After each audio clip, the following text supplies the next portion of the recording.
ओम पूर्णमदा पूर्णमिदं पूर्णात् पूर्णमुदच्यते पूर्णस्य पूर्णमादाय पूर्णमेवावशिष्यते। ओम शांति शांति शांति। बृहदारण्यक उपनिषद के पहले अध्याय के दूसरे ब्राह्मण में पहले मंत्र का भाष्य हम लोग पढ़ रहे हैं, और उसमें जो पहले दो वाक्य हैं कि यहाँ पर पहले कुछ भी नहीं था, और दूसरा वाक्य है ये सब कुछ मृत्यु से ढका हुआ था। भूख ही मृत्यु है, भूख से ढका हुआ था, भूख ही मृत्यु है। तो इसमें ये कुछ नहीं सुन करके शून्य है ऐसा मन में आया। उसका आचार्य ने इस तरह निराकरण किया कि अगला वाक्य देखो। अगले वाक्य में अभी हमको जो कुछ दिख रहा है ये मृत्यु से ढका हुआ था, ऐसी बात है। इसका अर्थ यह है कि दो चीजें थी। आज जो कुछ दिखता है ये था तभी तो ढका होगा, और मृत्यु से ढका था तो मृत्यु नाम की चीज भी होगी जो कि भूख है। इसलिए वो कारण है, ये कार्य है, तो कारण भी था और कार्य भी था। और इसको उन्होंने तर्क के आधार पर अच्छी तरह समझा दिया। जो शून्य की झलक बीच में उठी थी, कई प्रकार से तर्क करते करते हमें आचार्य ने समझा दिया कि कार्य भी था, कारण भी था, परंतु हाँ, कार्य जिस रूप में आ जाए उस रूप में नहीं था, यह हम मानते हैं। दूसरे रूप में था, व्यक्त रूप में था, अप्रकट रूप में था, इसलिए ढका हुआ था। यानी था पर ढका हुआ था, ये जो भाषा है इसका ये अर्थ ले रहे हम कि था परंतु इस रूप में नहीं था।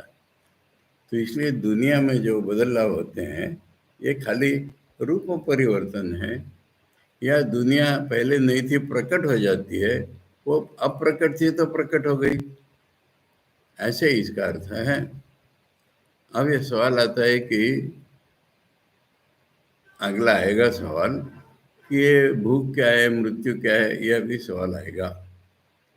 और उसके पहले एक और दर्शन संप्रदाय है जिसको हम लोग वैशेषिक संप्रदाय कहते हैं।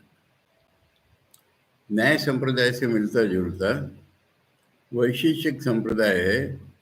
तो ये न्याय और वैशेषिक वाले कहते हैं अभाव चार प्रकार का होता है, कहते हैं।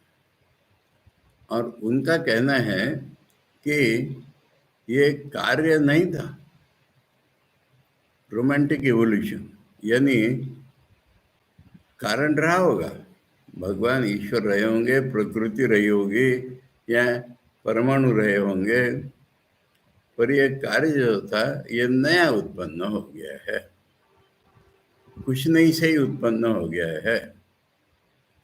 तो इसमें क्या होता है कि कुछ नहीं से उत्पन्न होना रूप एक गलत विचार हमारे में घुस जाता, और तब हमारी आशा विचित्र से हो जाती है कि हो जाएगा, कुछ हो जाएगा, कुछ हो जाएगा, कुछ हो जाएगा, कुछ नहीं है तो भी कुछ हो जाएगा, हमने कोशिश भी नहीं की तो भी कुछ हो जाएगा।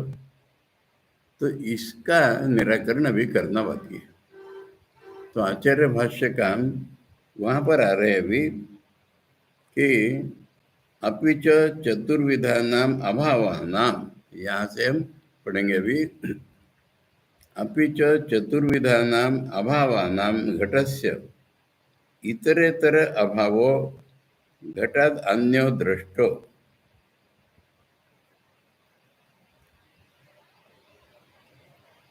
यानी चार प्रकार के अभाव कौन से? पहला जो आचार्य यहाँ ले रहे हैं इतरेतर अभाव, माने अगर कपड़ा है तो घड़ा नहीं है, कपड़े में घड़ा नहीं है, घड़े में कपड़ा नहीं है। ये एक प्रकार का अभाव, इतर इतर अभाव।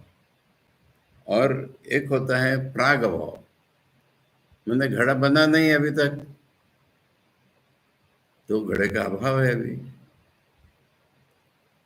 और एक होता है प्रध्वंस अभाव, मैंने घड़ा था फूट गया, अब नहीं आएगा दोबारा वो, ये एक प्रकार का अभाव। और घड़ा बिल्कुल नहीं है, जैसे खरगोश का सींग नहीं होता, ये अत्यंत अभाव। ऐसे 4 प्रकार के अभाव होते हैं। अब उसमें से पहले प्रकार का अभाव जो हुआ, इतरेतर अभाव, तो आचार्य कह रहे हैं कि कपड़े में अगर घड़ा नहीं है, ये जो अभाव है, घड़े का अभाव, ये घड़े से अलग चीज है। घड़े का अभाव यही घड़े की आज की स्थिति है, ऐसा मत कहिए। ये घड़े से एक अलग चीज है। अभाव भी एक पॉजिटिव हो जाता है यहाँ पर। अभाव नाम की एक चीज हो जाती है हमारे मन में, और ये चीज घड़े से अलग है। अपि च चतुर्विधानाम अभावानाम, माने 4 प्रकार के अभावों के भीतर घटस्य इतरेतर अभाव, घड़े का जो दूसरे वस्तु में घड़ा न होना, ये अभाव है।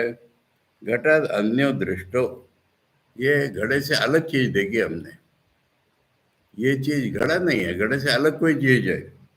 यथा घटा भाव पटादिरेव न घट स्वरूपमेव, कैसा इतरेतर अभाव, घड़ा नहीं है, कपड़ा है, तो ये तो घड़े का स्वरूप नहीं हुआ ना, घड़े का स्वरूप नहीं हुआ, ये कपड़ा नाम की अलग चीज हो गई। तो जो इतरेतर अभाव है, ये घड़े से अलग ही चीज है। उदाहरण ये दिया, न च घट अभाव सन पटो अभावात्मका।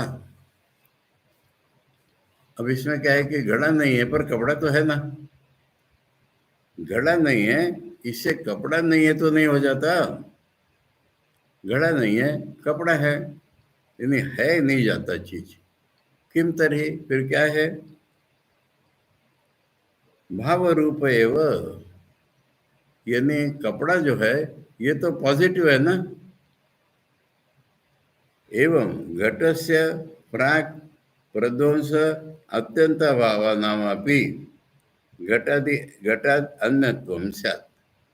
एक समझा दिया, कह रहे इसी प्रकार से घड़े का जो प्राग अभाव, मतलब बनने का पहले का अभाव, प्रध्वंस अभाव टूटने के बाद का अभाव, अत्यंत अभाव बिल्कुल न होना, ये भी सारे घड़े से अलग चीजें होंगी। अभाव जितने प्रकार के हैं घड़े के, इसी के अनुसार वो भी अलग चीज होंगी घड़े से।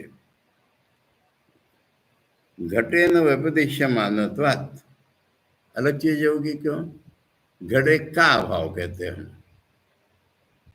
घड़े का प्रध्वंसा भाव, घड़े का प्रागभाव, घड़े का अत्यंत भाव, तो ये घड़ाई हुई तो घड़े का नहीं कहेंगे हम।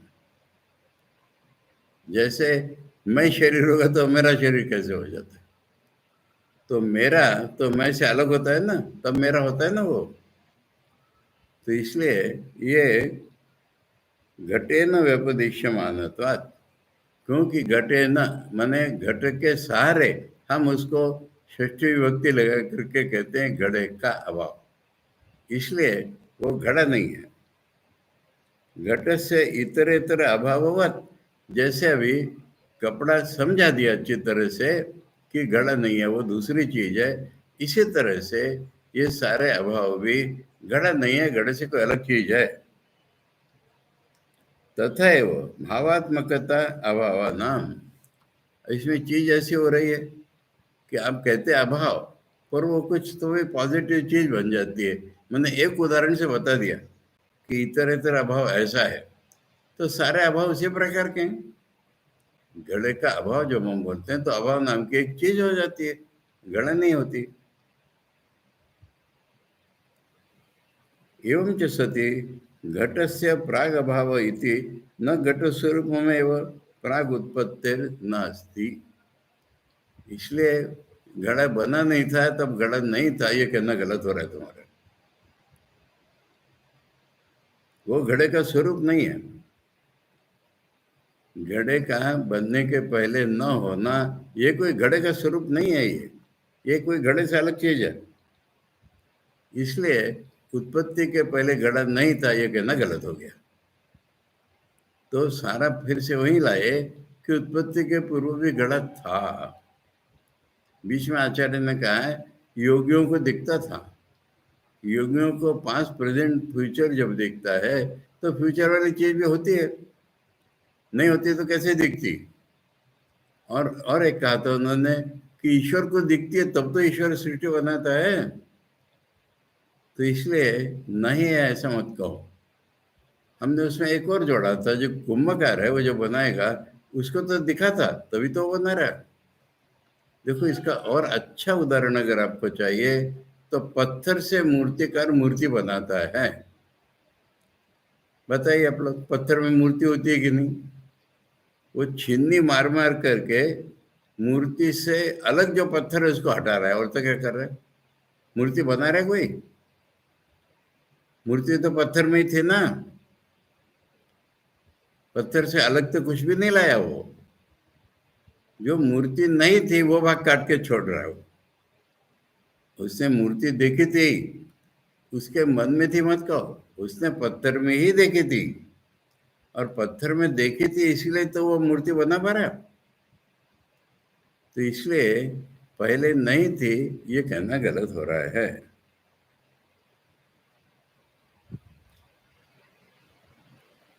अब इसके विरुद्ध जो विचार आएगा, माने घटे से अलग चीज है और भाव रूप है। हम करें नहीं नहीं वही घड़ा है, यानी घड़े का रूप ही अभाव है। ये अगर ऐसा कर दिया इसको, अतः घटस्य प्राग अभाव इति घटस्य यत् स्वरूपम तदेव उच्यत घटस्य इति व्यपदेश अनुपपत्ति। अगर घड़े को ही हम कह रहे कि पहले नहीं था तो फिर हम घड़े का प्राग अभाव कहना गलत हो जाएगा। भाषा का व्यवहार ये बोध को ही बताता है। तो भाषा में जब हम कहते हैं कि घड़े का अभाव, तब वो घड़ा ही था ऐसा अगर कहोगे तो घड़े का उसको नहीं कह सकते। अथ कल्पयित्वा व्यपदिश्येत शिलापुत्रकस्य शरीरमिति यद्वत्। ये शिलापुत्र के एक उदाहरण है। हम लोग जो सुनते हैं राहु का सिर, यानी राहु केतु मिलकर के एक कोई था ग्रह, और उसने कुछ गड़बड़ की तो विष्णु ने चक्र से उसको काट दिया, तो सिर हो गया राहु और धड़ को कहते केतु। अब राहु माने सिर, तो राहु का सिर क्या कहेंगे उसको? भाषा के लिए कहते हैं। माने एक हम ऐसा लाए कि उससे अलग है, नहीं वही है, तो वही है तो उसका नहीं कहते। इसको जवाब आ रहा है कि ये भाषा के लिए कहते हैं। कल्पयित्वा व्यपदिश्येत, यहाँ तक कल्पना कर लेनी पड़ती है। शिलापुत्र कस्य शरीरमिति, वो पत्थर की कोई शरीर है, उसका उदाहरण ये हमने जो बोला ना अभी, ये ज़्यादा स्पष्ट उदाहरण है। तो राहु का सिर यद्वत, जैसे ये माने वो शिला पुत्र को माने शिलाई शरीर, तथापि और पुत्र को माने पुतली, पत्थर की मूर्ति। तो पत्थर ही है ना, ये कह रहे पत्थर की मूर्ति तो पत्थर ही है ना, पत्थर की मूर्ति काम है तो और क्या है। यद्वत् तथापि घटस्य प्राग अभाव इति कल्पितस्य एव अभावस्य घटेन व्यपदेशो न घट स्वरूपस्य एव।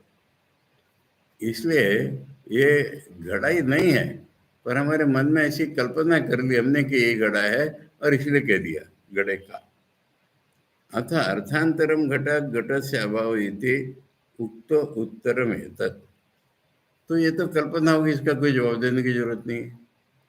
और अगर ये घड़े से अलग कोई चीज है तो हमने अभी तक समझा दिया है, इसलिए कल्पना का उत्तर देंगे, परंतु इससे घड़ा ये ठीक नहीं है, और घड़े से अलग का उत्तर पहले दे चुके। किंच अन्यत् प्राग उत्पत्ते है शेष विषाणवद अभावभूतस्य घटस्य स्वकारण सत्ता संबंध अनुपपत्ति ही। यानी वैशेषिक लोग कहते पहले नहीं था ये बिल्कुल, अब बिल्कुल नहीं था, खरगोश के सींग के समान। अब खरगोश का सींग, हम खरगोश का कह रहे, खरगोश से क्या कनेक्शन है उसका? इसलिए घड़े का प्रागभाव कह रहे, तो घड़े से कोई कनेक्शन ही नहीं बन रहा उसका। यानी बिल्कुल अभाव था घड़े का बनने के पहले, तो उसका घड़े के साथ क्या संबंध है? घड़ा नहीं बना था तो घड़े का अभाव, टेबल नहीं बना था तो टेबल का अभाव, कुर्सी नहीं बनी थी तो इसमें फर्क है क्या? अरे कुछ भी नहीं बना था तो सब का अभाव है। जब तक बनता नहीं है तब तक उसका अभाव कहने में क्या मतलब है? तो इसलिए ये उसके साथ कनेक्शन ही नहीं रहा है, अभाव का कनेक्शन उसके साथ आ ही नहीं रहा है।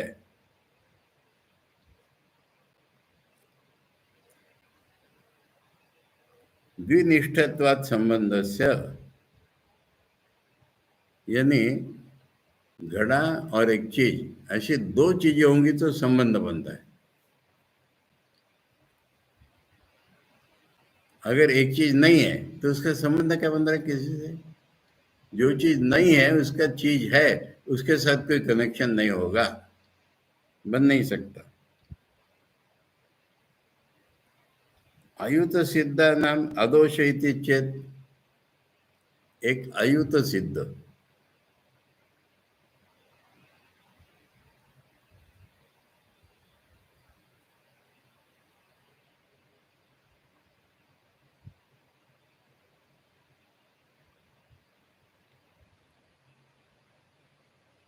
माने अब ये दो सींग होते हैं ना, एक साथ ही हमको दिखते हैं, तो उनका परस्पर संबंध होता है। उनका क्या संबंध होता है? नहीं होता। तो घड़ा है और रस्सी, अगर ये दो चीजें होंगी तभी हमको उनका संबंध दिखता है।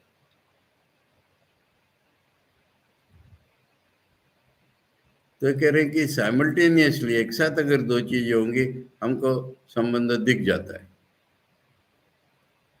भावभूतयोर ही युत सिद्धता अयुत सिद्धता वा स्यात्।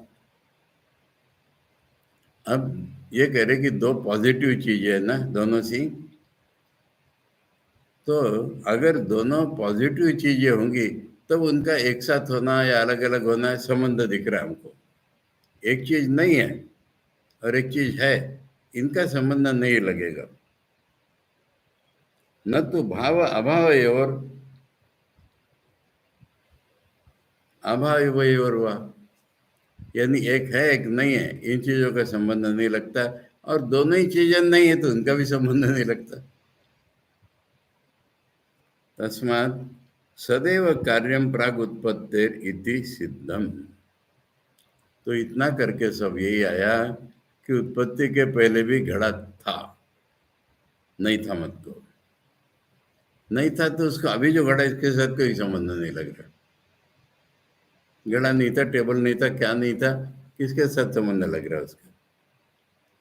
तो इसलिए उत्पत्ति के पहले भी घड़ा था, वही वहीं पर दोबारा बात आ गई। यानी शून्यवादियों को अगर पहला जवाब था, ये न्याय या वैशेषिक वालों को ये जवाब है। उन्होंने अभाव के चार रूप माने, उन चारों रूपों में जाकर के आचार्य ने बता दिया कि ये नहीं है। ठीक है। अब ये पहले दो वाक्यों का अर्थ हो गया। क्या? कि यहाँ पहले कुछ नहीं था, यहाँ जो कुछ है वो मृत्यु से ढका हुआ था। अब तीसरा वाक्य आता है कि मृत्यु क्या चीज है। किम लक्षणेन मृत्युना आवृतम इति अतः, उस मृत्यु की पहचान क्या है जिससे ढका हुआ था? अशनाया, आशितुम इच्छा अशनाया, सा एव मृत्यु लक्षणम तथा लक्षितेन मृत्युना अशनाया। यानी भूख, भूख माने खाने की इच्छा, और यही लक्षण है उस मृत्यु का। जिस मृत्यु का लक्षण है खाने की इच्छा, उससे ये ढका हुआ था। कथम अशनाया मृत्यु, अब इसको भी एक स्थूल रूप में उदाहरण चाहिए कि मृत्यु को हम भूख कैसे कह रहे हैं। नहीं, भूख को मृत्यु कैसे कह रहे हैं, भूख को हम मृत्यु कैसे कह रहे हैं। इति उच्यते आशनाया ही मृत्यु, भूख ही मृत्यु है। ही शब्देन प्रसिद्धम हेतु आवद्योते इति, ही माने चूंकि, तो चूंकि माने प्रसिद्ध ही है कि भूख की मृत्यु है। कैसे? यो ही अशितुम इच्छति सो अशनाया अनंतरमेव हंति जंतून। अब ये नॉन वेजिटेरियन के लिए आ गया कि भूख लगी तो किसी पशु को मारता है वो। ये प्राचीन भारत का इतिहास है ये, कि आदमी को भूख, अब ठीक है, अब आधुनिक में आ जाओ। भूख लगी कि हम ककड़ी काटते हैं, खीरा। भूख लगी कि हम चावल पकाते हैं। भूख, तो ये तो सारे जीव है ना। तो भूख लगी कि हम किसी को मार डालते हैं ना। अरे पशु की हत्या करनी पड़ती है, इसलिए यहाँ पर पशु शब्द भी नहीं है। जंतुन, हाँ जंतुन का है। जंतु माने ऑर्गेनिक, जिसमें प्राण है, ऐसी चीजों को मारता है वो। खूब व्यापक दृष्टि है ये, कि जो लोग कहते हैं कि पशु हिंसा मत करो, तो उनके पीछे है कि तुम लौकी पेड़ से काटना हिंसा नहीं है, लौकी को आरे से काट देना ये हिंसा नहीं है, चावल को कूट काट करके चावल निकालना अलग, ये क्या हिंसा नहीं है, उस चावल को पकाना ये क्या हिंसा नहीं है क्या? तो इसलिए खाने की इच्छा हुई कि किसी जीव की हत्या हो गई। संस्कृत में इसका एक वचन ही बना दिया है, जीवो जीवस्य जीवनम, यानी जीव के लिए प्राण रक्षा ये जीव से ही होती है। आजकल की भाषा में इसको कहते हैं ऑर्गेनिक, यानी केमिकल जो होता है उसको खा करके भूख नहीं होती हमारी। हमको कोई प्राण वाली जिंदा वाली चीज ही लगती है खाने को, एक व्यापक दृष्टि है।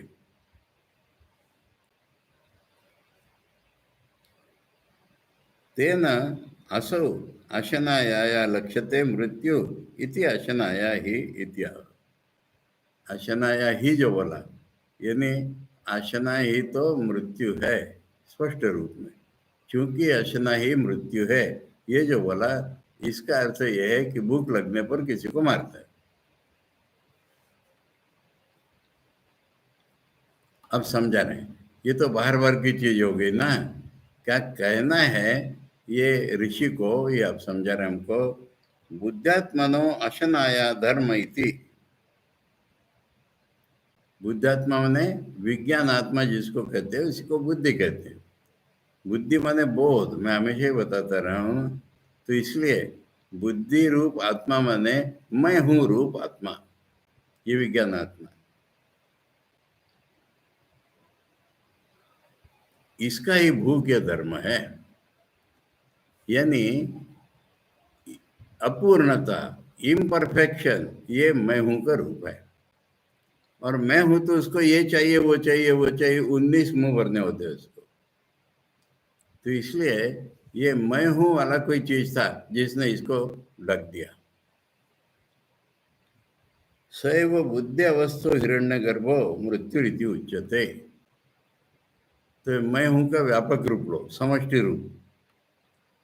ब्रह्म जो है और ब्रह्मा या ब्रह्मदेव, इसमें फर्क क्या है?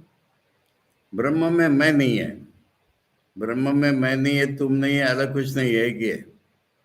अब जब उसमें मैं आ जाता है, मैं दुनिया बनाऊंगा, तब उसका नाम हो जाता है हिरण्यगर्भ या ब्रह्मदेव।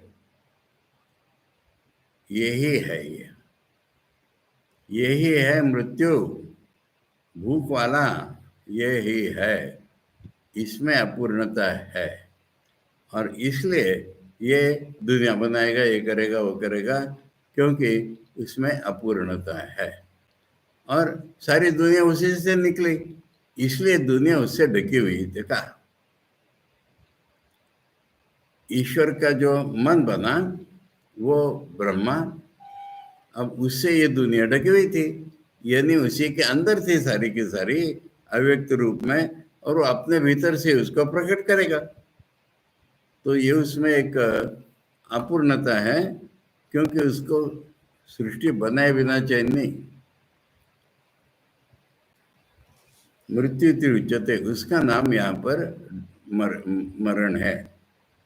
तेन मृत्युना इदम कार्यम आवृतम आसी, तो दुनिया उसने बनाई और उसी के अंदर थी, तो ये उससे ढकी हुई थी।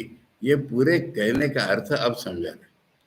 तर्क वगैरह सब निकाल करके कि दुनिया अपने आप नहीं आई है, शून्य में से नहीं आई है, ईश्वर ने भी शून्य में से नहीं बनाई है, ईश्वर ने अपने में से ही बना दी है, ये कहने का मतलब है पूरा।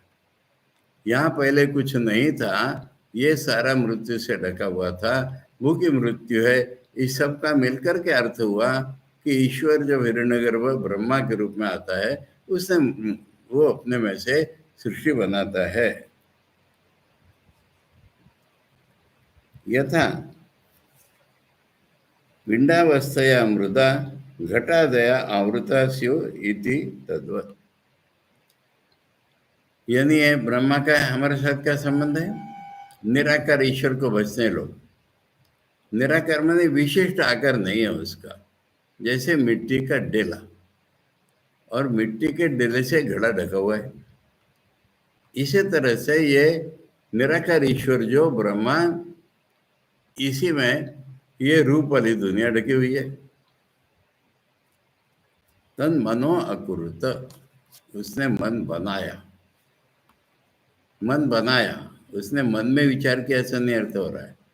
तन मनो अकुरुत, उसने मन बनाया। पहले दिन अगर हमने अनुवाद किया था कि उसने सोचा, उसने मन बनाया, यानी ईश्वर में जब मन बना तभी उसका नाम हिरण्यगर्भ हुआ। हिरण्यगर्भ ने मन बनाया, क्यों? मन में से सृष्टि बनाएगा पूरी। सृष्टि को हम कल्प कहते हैं ना, काल्पनिक, ब्रह्मा के मन में बनी हुई है ये। तो इसको मन में बनाने के लिए पहले मन बनाया उसने, पहले मन बनाया तब सृष्टि बनाएगा। तो ये है तन मनो अकुरुत, तदिति मनसो निर्देशा। ये मूल मंत्र में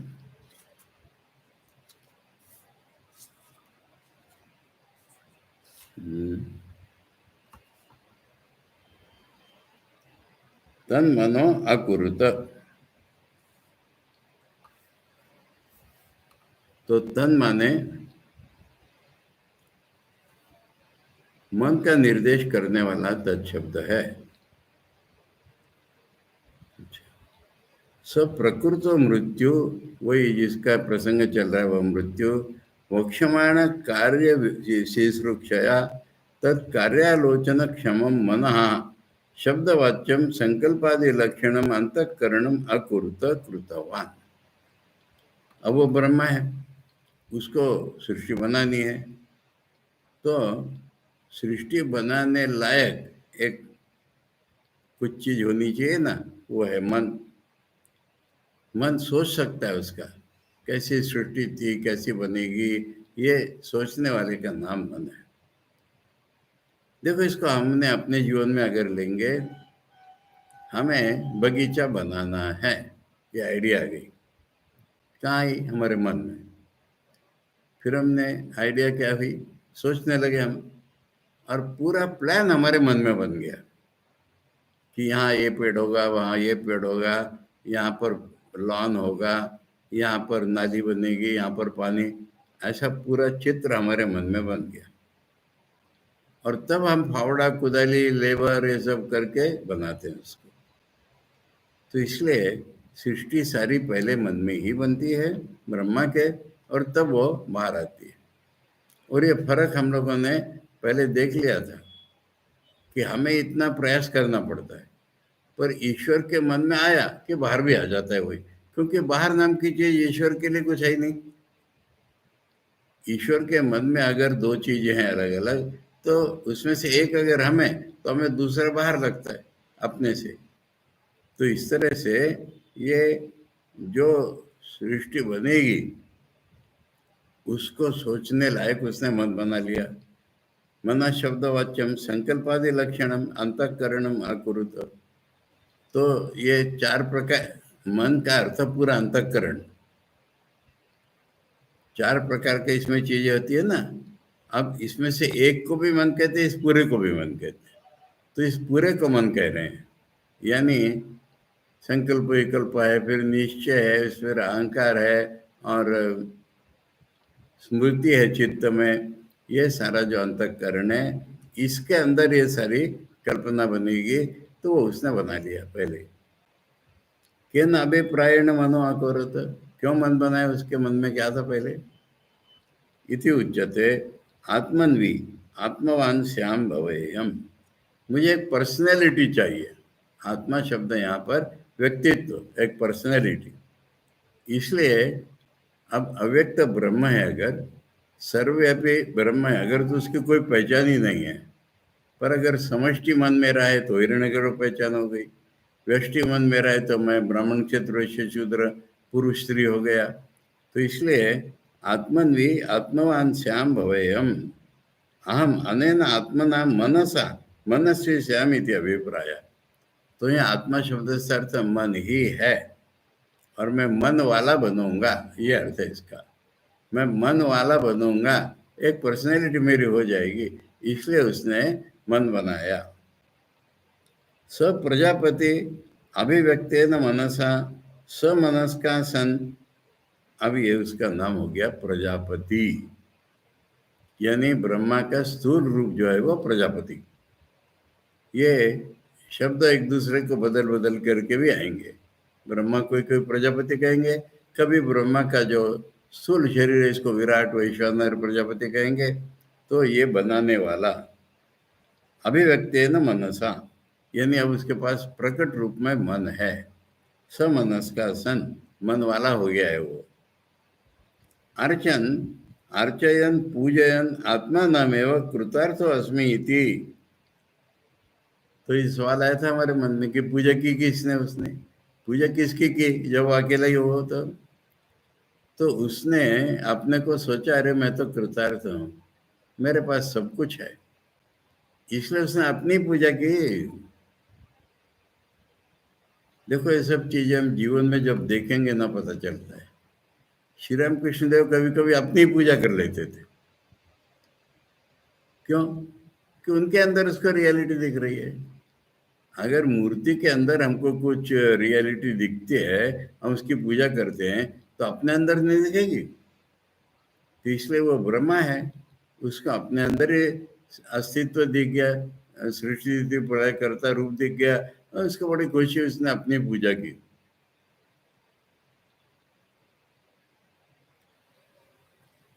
अर्चयन कृतार्थ अस्मि इति आचरत चरणमाग्रोत, यानी ऐसा उसने आचरण किया, ऐसा उसने किया कुछ जो अपनी पूजा के रूप में था। तस्य प्रजापतेर अर्चता पूजयता आपो रसात्मिका पूजांग भूता अजायंत उत्पन्ना। जब वो अपनी पूजा करने लगा ना, तो पूजा में जरूरत पड़ती है पानी की, खाली नहीं जरूरत पड़ती, द्रव्य की। यानी ये तेल या इस तरह की चीजें पूजा में जरूरत पड़ती है, पानी की जरूरत पड़ती है। ये सारी चीजें निकल आई अपने आप, सारा उसी में है ना। तो ये एक चीज निकलेगी उत्पन्न। अब यहाँ पर जल जो आया है, हमें जो सृष्टि क्रम तैत्तिरीय उपनिषद ने सिखाया है उसको नहीं भूलना है। बाकी सब जगह सृष्टि अलग अलग क्रम से नहीं बन सकती, इसलिए ये जल निकला तो पहले ब्रह्मा से, मन के बाद जल निकला, ये ठीक नहीं है। अत्र आकाश प्रवृत्ति नाम त्रयाणाम उत्पत्ति अनंतरमिति वक्तव्यम। पहले तो आकाश ही निकलता है, आकाश से वायु निकलता है, वायु से तेज निकलता है, तब जल निकलता है। तो इसलिए आकाश, वायु और तेज निकले होंगे, पर जल की बात निकली है, ये इन तीनों के बाद ही होगा। श्रुत्यंतर सामर्थ्यात, क्योंकि तैत्तिरीय ने ये सिखाया है। विकल्प असंभवात सृष्टि क्रमस्य, सृष्टि का क्रम है, कभी पानी पहले निकला कभी हवा पहले निकले, ऐसा नहीं हो सकता है। इसलिए तैत्तिरीय वाला यहाँ ले लो कि आकाश, वायु, तेज, इसकी बात नहीं की और जल की बात कर ली। अर्चते पूजाम कुर्वते वै मैं मह्यम कम उदकम अभूत इति एवं अमन्यत यस्मान मृत्यु। अब उसका ब्रह्मा का नाम मृत्यु है, तो वो सबको खा लेता है ना बाद में, इसलिए।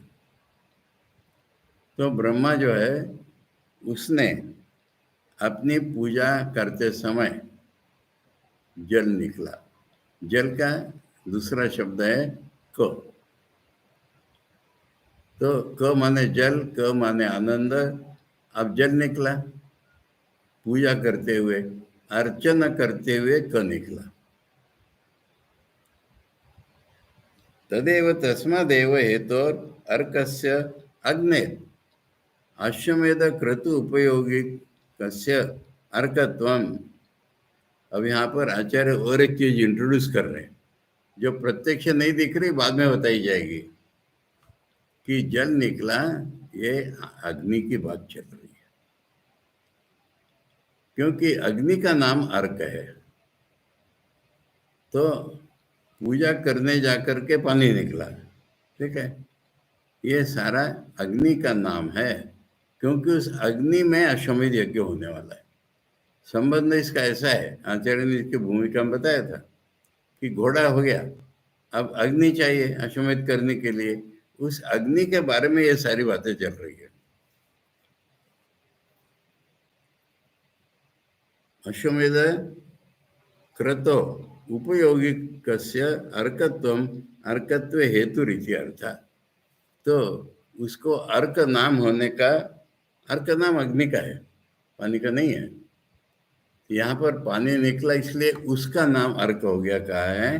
तो ठीक है, अभी पानी कह रहे हैं, वो अग्नि निकला जिसके अश्वमेध काम होगा, इति अर्थ। अग्नेर अर्क नाम निर्वचनम एतत्। अग्नि का जो अर्क नाम है, इसका इस प्रकार अर्थ बना रहा है। पूजा करते में पानी निकला जिससे, वो अर्क माने अग्नि। अर्चनात सुख हेतु पूजा करणात अपसंबंधाच अग्नेर एतद गौणम नाम अर्क इति। गौण माने गुणवाचक। अब क शब्द के दो अर्थ, क शब्द का अर्थ जल भी है, क शब्द का अर्थ आनंद भी है। तो इसलिए वो पूजा करते में आनंद हो गया उसको। अपनी पूजा जब महापुरुष करता है तो आनंद होता ही है, आनंद उसका स्वरूप है, पुरुष भक्त तो प्रकट हो जाता है।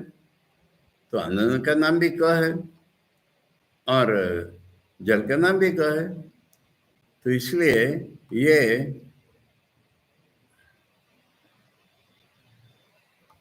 अग्नि का ये गौण नाम हो गया, जिसमें अश्वमेध होने वाला है, उस अग्नि का ये नाम हो गया कि पूजा करते में अपनी खुद की पानी आ गया, आनंद भी हो गया। यह एवं यथोक्तम अर्कस्य। अब ये अगला से लास्ट सेंटेंस।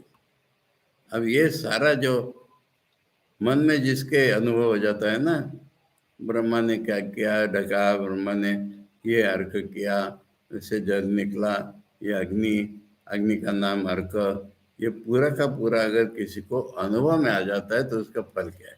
उपासना बताने से फल बताते हैं। ये एवं यथोक्तम अर्कस्य अर्कत्वम वेद जानाति कम उदकम सुखम वा नाम सामान्य। तो क का अर्थ जल भी है, क का अर्थ आनंद भी है। एक ही चीज के दो दो चीजों का एक ही नाम है। ह वही इति अवधारणार्थ, इसमें ह वही ये तो निश्चित करने के लिए, एम्फेटिक। भवति एव इति होता ही है। खुद ही खुद की पूजा करे तो पूजा के द्रव्य भी मिल जाएंगे और आनंद भी होगा। अस्मै एवं विदे एवं विद अर्थम भवति, इसलिए अस्मै माने इसमें, ऐसे जानने वाले में यह फल हो जाता है। ये पहले मंत्र का अर्थ हुआ। किंचित इन्वॉल्व हुआ पर आचार्य ने खोलकर सारा बता दिया कि ये अग्नि की बात हो रही है और ये खुद की पूजा करते हुए पानी निकला, ये अर्क उसका नाम हो गया, आनंद भी हो गया साथ में। अब उसका आगे चलेगा, क्या करेगा? आपो व अर्कः तद यद अपाम शर आसीत तत् समहन्यत सा पृथ्वी अभवत तस्य तस्याम अश्राम्यत तस्य श्रांतस्य तप्तस्य तेजो रसो निरवर्तत अग्नि। यहाँ पर अग्नि की बात आएगी।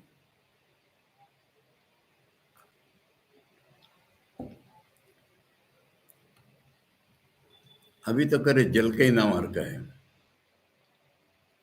अब ये जल जब और स्थूलीभूत हो जाता है, आकाश से वायु, वायु से तेज, तेज से जल, जल से पृथ्वी, ये केवल स्थूलीकरण है। तो इससे जो स्थूल हो जाता है, शर आसित, यानी जैसे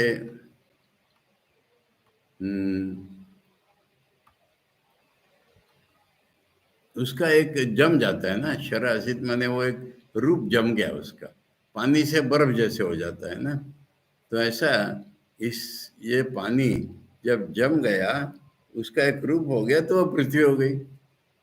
यानी कहने का तात्पर्य कि एक दूसरे के सॉलिडिफिकेशन, अधिकाधिक घनीभूत अवस्था अलग अलग है ही नहीं।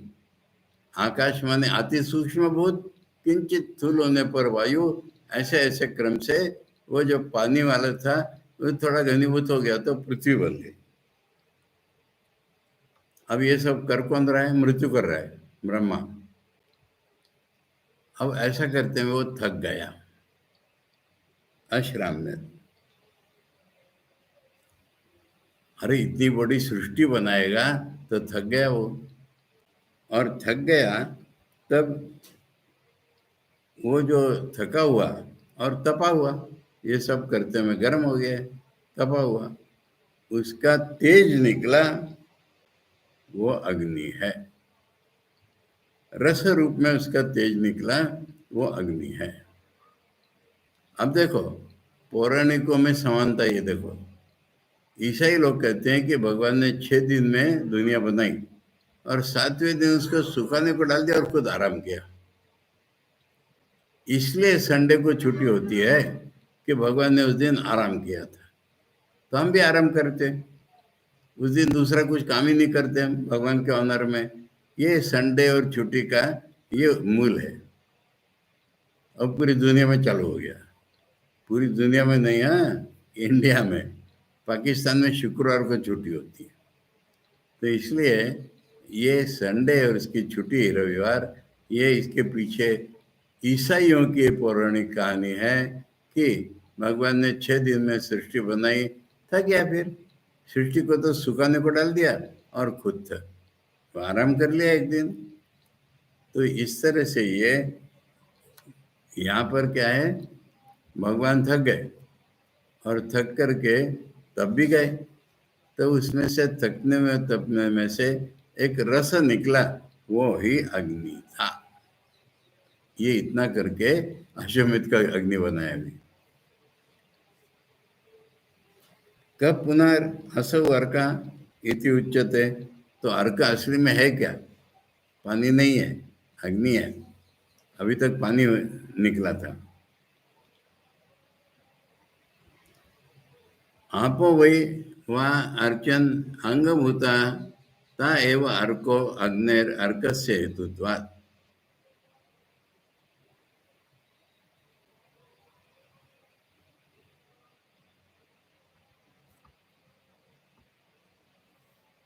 जो पूजा का अंगभूत जो है वही अर्क है, अग्नि है वो। अपसु च अग्नि प्रतिष्ठित इति, पानी पानी की बात क्यों हुई?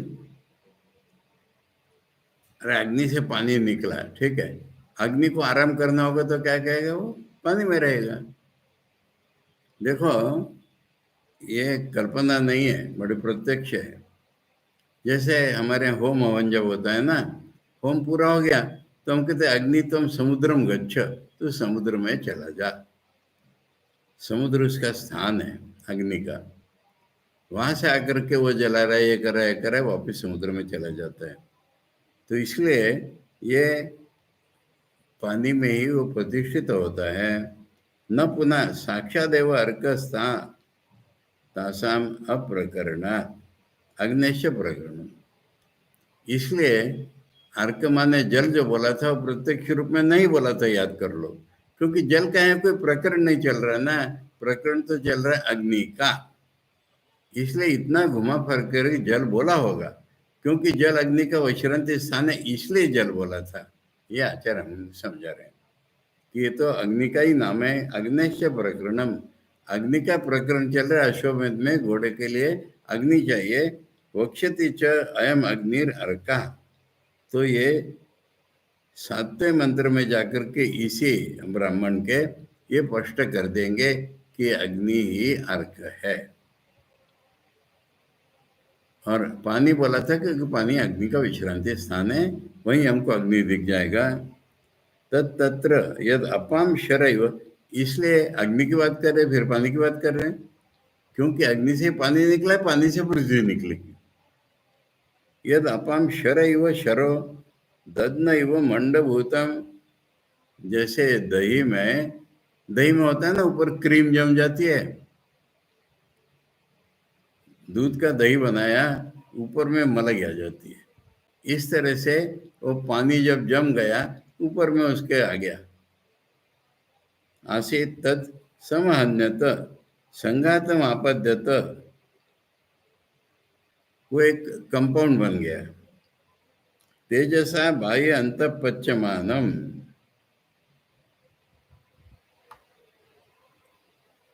बाहर और भीतर तेज के द्वारा पक रहा है वो, गर्मी से, और इसलिए वो बाहर आ जाता है।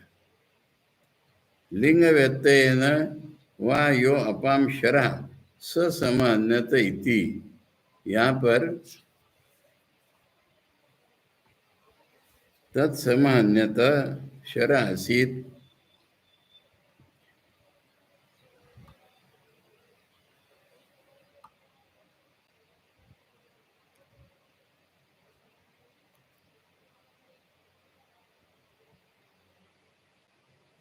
अब यत नपुंसकलिंगी है और जो मंड आ गया वो पुल्लिंगी है, तो कह रहे ये वेदों में इतना ये नहीं होता है, इसको लिंग व्यत्यय कर लो।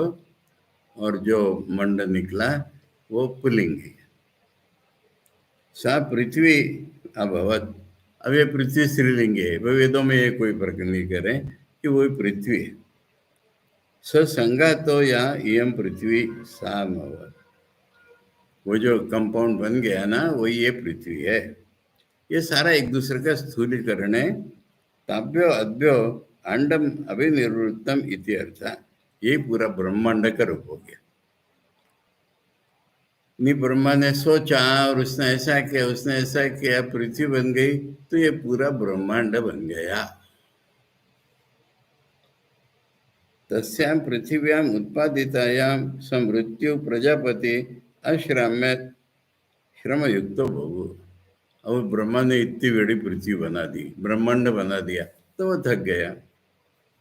सर्व ही लोक कार्यम कृत्वा श्राम्यति। ये तो दुनिया में हर कोई आदमी जब काम करता है तो थकता ही है। प्रजापति शतन महत् कार्यम पृथ्वी सर्गा। पृथ्वी बनाना, ब्रह्मांड बनाना तो बहुत बड़ा काम है, इसलिए प्रजापति भी तो। प्रजापति हमारा एक मैग्निफाइड रूप है, समष्टि रूप। तो हम काम करके थक जाते हैं तो वो भी थक गए। किम तस्य श्रांतस्य, थकने पर क्या हुआ? इति उच्यते तस्य श्रांतस्य तप्तस्य। तप्तस्य का अर्थ करे खिन्नस्य, माने एक थकावट ही कहते हैं उसको हम। तो थक गया, उसमें एक तरह की, देखो पसीना निकलने लगता है ना, गर्मी हो जाती है शरीर में, तो इसलिए वो थक गया। उसमें एक प्रकार की तपना हो गया। तेजो रसा, तेज एवं रसा, उससे एक तेज निकला, उसको रस बोल रहे हैं। तेजो रसो रसा सारो निरवर्तत। मान लो प्रजापति के सारा शरीर में से सार निकल आया हो। प्रजापति शरीरात निष्क्रांत इत्यर्थ। प्रजापति के शरीर से पूरा एक सार निकल आया होगा। को असो निष्क्रांत? अग्नि, ये अग्नि। सो अंडस्य अंतर विराट प्रजापति, वही अंडे के अंदर जो रहता है विराट आत्मा, वही प्रजापति है। ब्रह्मा को प्रजापति का, और उसने ब्रह्मांड बनाया, ब्रह्मांड शरीर जिसका, वो प्रजापति, वो विराट, वही प्रजापति। प्रथम जा कार्य करने संगातवान जाता, पहला जन्म उसी का ही है। माने उसमें हाथ पैर वगैरह वगैरह सारे हैं, इंद्रिया, ऐसा रूप वाला पहला वही है, इसलिए उसको वो विराट है, प्रजापति है। सबई शरीरी प्रथमा इति स्मरण, स्मृति में बोला हुआ है कि वो पहला शरीरी वही है।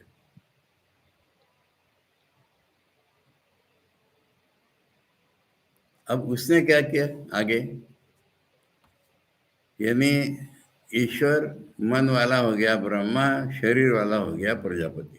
अब वो दुनिया बनाएगा, तो उसने क्या किया, ये हम लोग कल पढ़ेंगे। आज एक महत्व की घोषणा आप सब लोग सुन लीजिए। ये 3 बजे का क्लास, कल से हम इसका समय बदलकर सुबह 8:30 कर रहे हैं। ये जो क्लास हम लोग 3 से 4 करते थे, ये कई लोगों को असुविधा हो रही है इसमें। मुझे खुद भी असुविधा हो रही है, पहली बात तो ये, और कई सुनने वालों को असुविधा हो रही है। मेरा एक क्लास 8:30 बजे पहले था, इसलिए 3 बजे कर रहा था। अब कल से ये क्लास, इसमें जो लिंक है ये वो है क्षेत्रीय आश्रम यूट्यूब, वैसा का वैसे ही रहेगा। ये समय बदल करके सब लोग सुन लें प्लीज, क्योंकि यहाँ जितने नाम आ रहे हैं उन सबको तो मैं ईमेल या इससे बता नहीं पाऊंगा, मेरे पास ये सब लोगों का एड्रेस भी नहीं है। पर इसलिए मैं इस क्लास के अंत में घोषणा कर रहा हूँ कि कल से ये 3 बजे का क्लास 8:30 से 9:30 बजे होगा। किसी किसी को अधिक सुविधा होगी, किसी किसी को असुविधा भी हो सकती है, प्लीज मैं निरुपाय हूँ अब। और कल से यही 3 से 4 वाला क्लास 8:30 से 9:30 होगा सुबह। बाकी इसका सेम समान रहेगा, खेतरी और यूट्यूब और सब वैसे ही रहेगा। समय इसका कल से 8:30 से 9:30, प्लीज याद रखिए। और जिसको जो एडजस्टमेंट करनी है वो आज कर ले, और कल से ये क्लास सुबह काम वगैरह शिफ्ट करना है, जो जिसको करना है प्लीज। तो इसलिए ये क्लास जो है, ये सारे नाम मेरे सामने दिख रहे हैं, तो मैं सभी को बता रहा हूँ, घोषणा कर रहा हूँ क्लास के अंत में, इसीलिए कर रहा हूँ कि सारे लोग हैं अभी मेरे पास 4-5 मिनट का टाइम है, इसलिए बता रहा हूँ कि ये यही क्लास बृहदारण्यक उपनिषद शंकर भाष्य, ये कंटिन्यू होगा कल सुबह 8:30 बजे। इसके बाद रविवार छोड़कर के रोज सुबह 8:30 बजे ही होगा ये क्लास, ठीक है। ओम पूर्णमदा पूर्णमिदं पूर्णात् पूर्णमुदच्यते पूर्णस्य पूर्णमादाय पूर्णमेवावशिष्यते। ओम शांति शांति शांति। हरि ओम तत्सत। श्री रामकृष्णार्पणमस्तु।